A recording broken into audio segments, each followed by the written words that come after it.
नमस्ते साथियों। आज हम बात करेंगे कक्षा 12 के समाजशास्त्र के विषय के बारे में।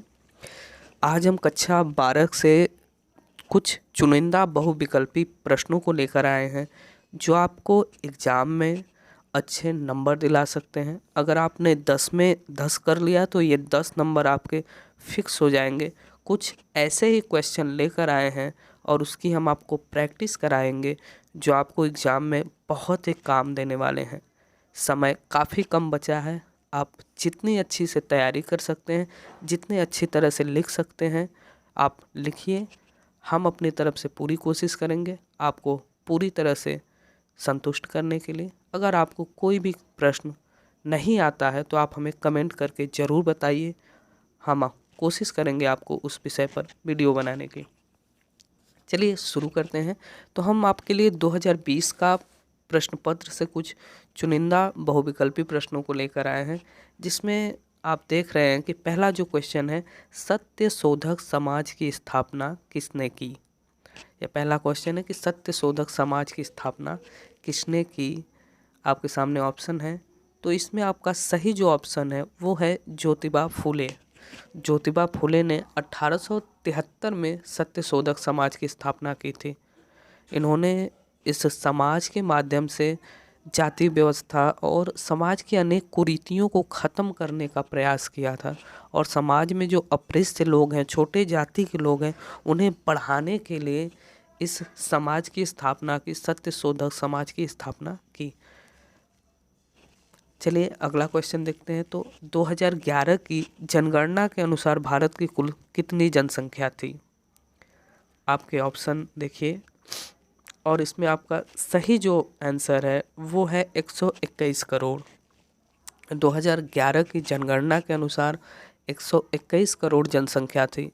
इसी के साथ अगर आपको क्वेश्चन पूछ देता है कभी कभी कि 2011 की जनगणना के अनुसार साक्षरता दर कितना थे, तो साक्षरता दर का अर्थ होता है कि भारत में कितने लोग पढ़े लिखे हैं, साक्षर हैं। तो अगर साक्षरता दर की बात करें तो वो भारत की 74% थी 2011 में। इसी के साथ अगर पूछ देता है कि हाँ पुरुष की साक्षरता दर कितनी थी, महिला की कितनी थी, तो नोट करिएगा कि पुरुष की 82% साक्षरता दर थी और महिला की जो थी वो 65.4% थी।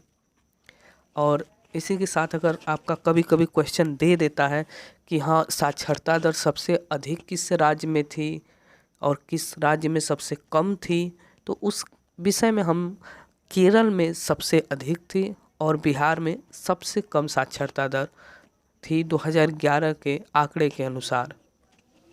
अगले प्रश्न की तरफ बढ़ते हैं तो देखते हैं कि ग्राम पंचायत का कार्यकाल कुल कितने वर्षों का होता है। हम सभी जानते हैं कि ग्राम पंचायत का कार्यकाल जो होता है वो 5 वर्षों का होता है। ग्राम प्रधान चुने जाते हैं ग्राम पंचायतों में। और अगले क्वेश्चन की तरफ बढ़ते हैं, अगले प्रश्न की तरफ देखते हैं कि भारतीय संविधान के किस अनुच्छेद में राष्ट्रीय अनुसूचित जातियों के लिए उपबंध है, यानी किस अनुच्छेद में अनुसूचित जातियों के लिए जो व्यवस्थाएं हैं, जो सुविधाएं हैं वो दी गई हैं। तो इसके लिए हम अनुच्छेद 338 में ऑप्शन नंबर डी ग अनुच्छेद 338। फिर उसके बाद अगला प्रश्न आता है कि प्रबल जाति की अवधारणा किसने दी है। यहाँ पर हम आपको कई जानकारी देना चाहेंगे कि प्रबल जाति की जो अवधारणा है वो M.N. श्रीनिवास ने दी है।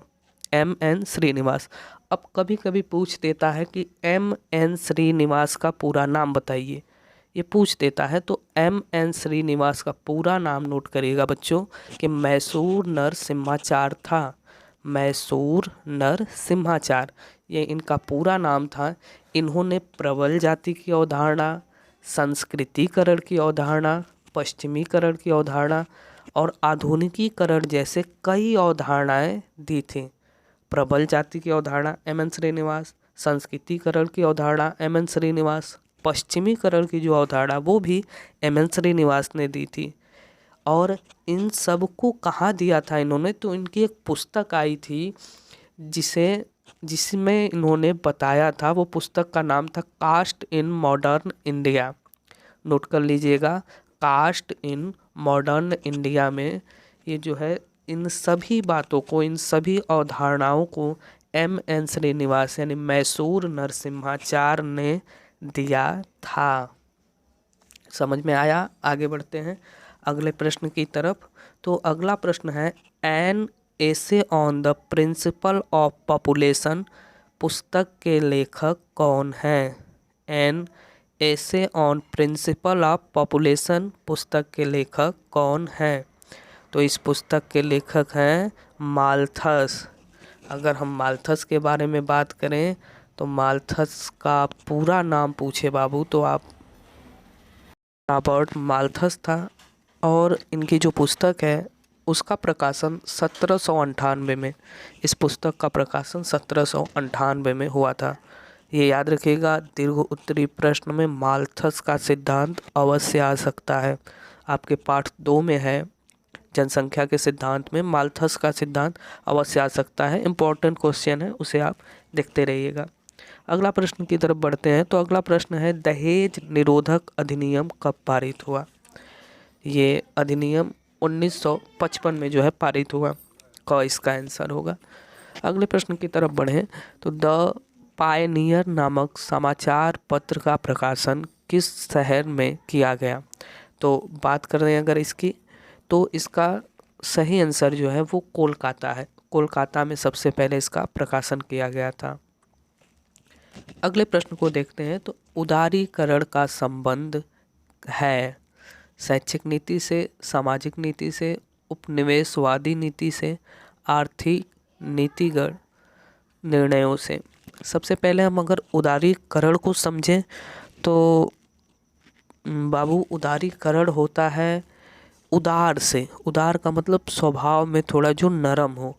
तो ये जो उदारीकरण की नीति अपनाई गई थी वो 1991 में अपनाई गई थी, जिस समय भारत की आर्थिक स्थिति एकदम बिगड़ी हुई थी। ऐसी स्थिति आई थी कि भारत लगभग 7 दिनों में बिकने वाला था।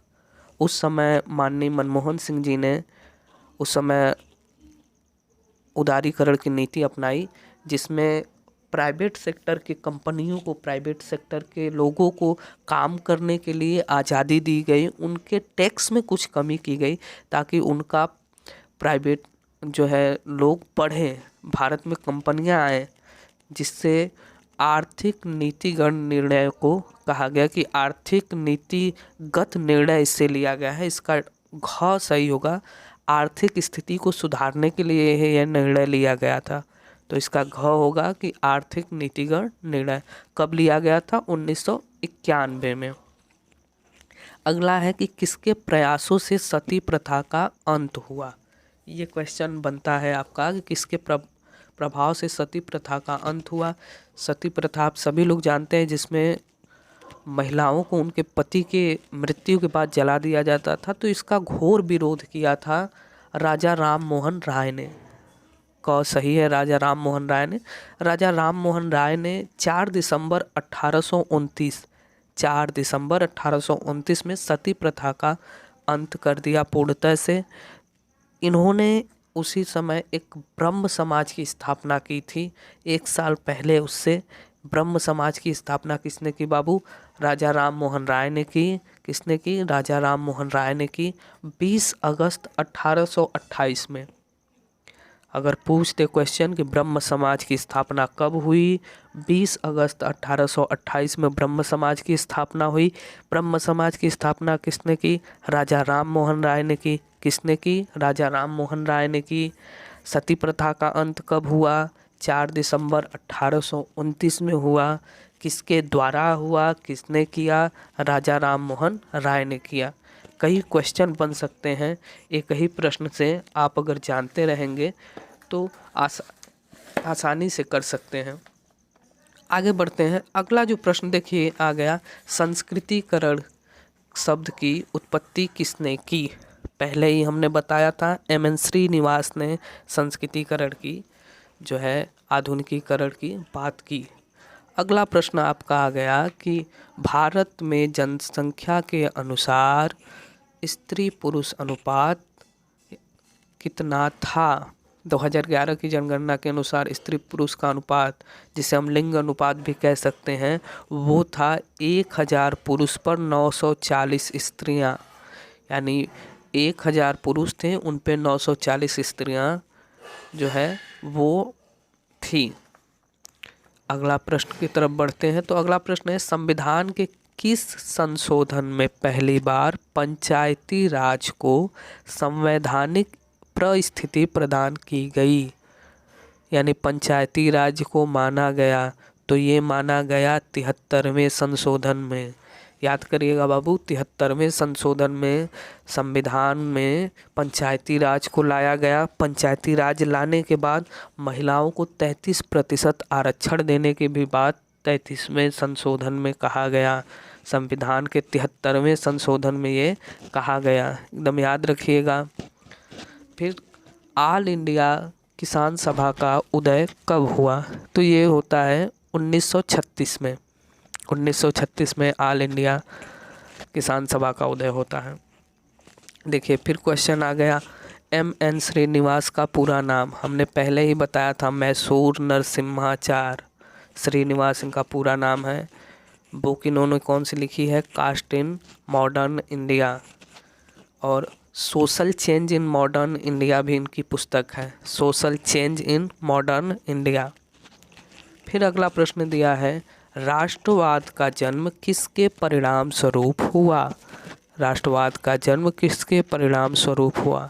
बाबू, राष्ट्रवाद का मतलब अगर समझें तो किसी भी राष्ट्र के प्रति, किसी भी देश के प्रति हमारे प्रेम को ही राष्ट्रवाद कहते हैं।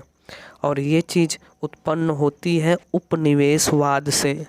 आपके पहले ही पाठ में उपनिवेशवाद दिया है। तो उपनिवेशवाद को अगर समझें तो कह सकते हैं कि जब कोई एक देश दूसरे देश पर जाकर अपना अधिकार जमा लेता है या फिर व्यापार करता है, इसी स्थिति को हम लोग उपनिवेशवाद कहते हैं।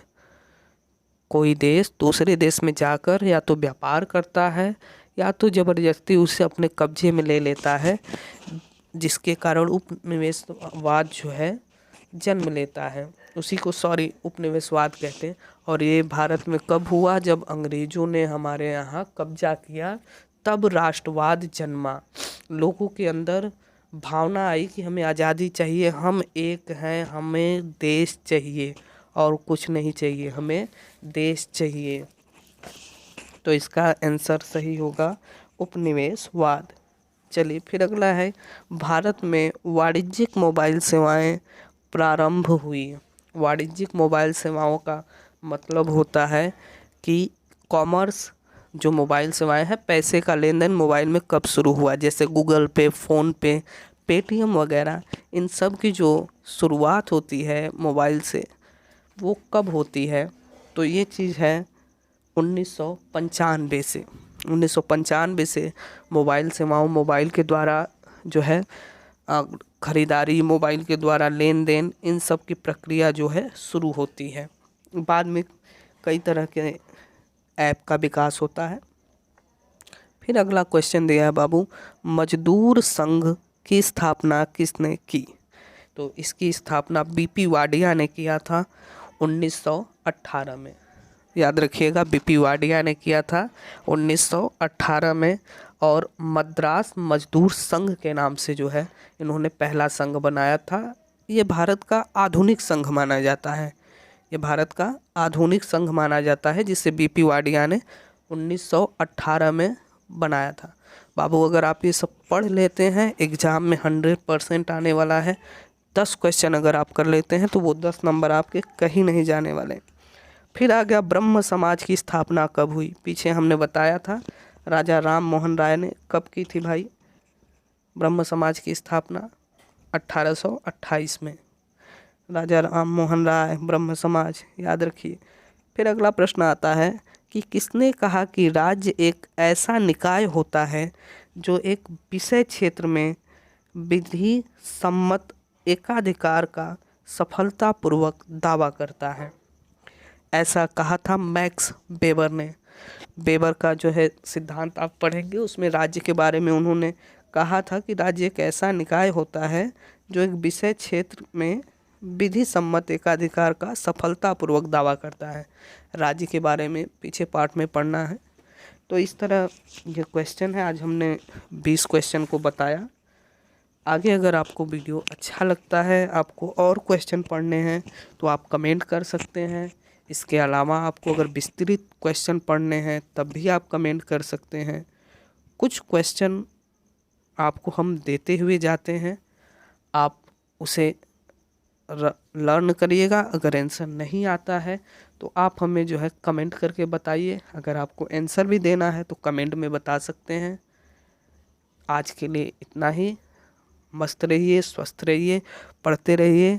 अब की बार 80 के पार लाना है तो उसके लिए मेहनत करिए। जो बचे हुए दिन हैं उसमें पढ़िए।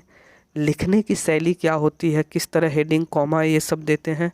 अगर आप चाहते हैं कि हम बताएं तो उसके लिए आप कमेंट करिए। एक फुल वीडियो हम बनाएंगे कि कॉपी कैसे लिखनी है समाजशास्त्र की। तब तक के लिए धन्यवाद बाबू। पढ़ते रहिए, आगे बढ़ते रहिए।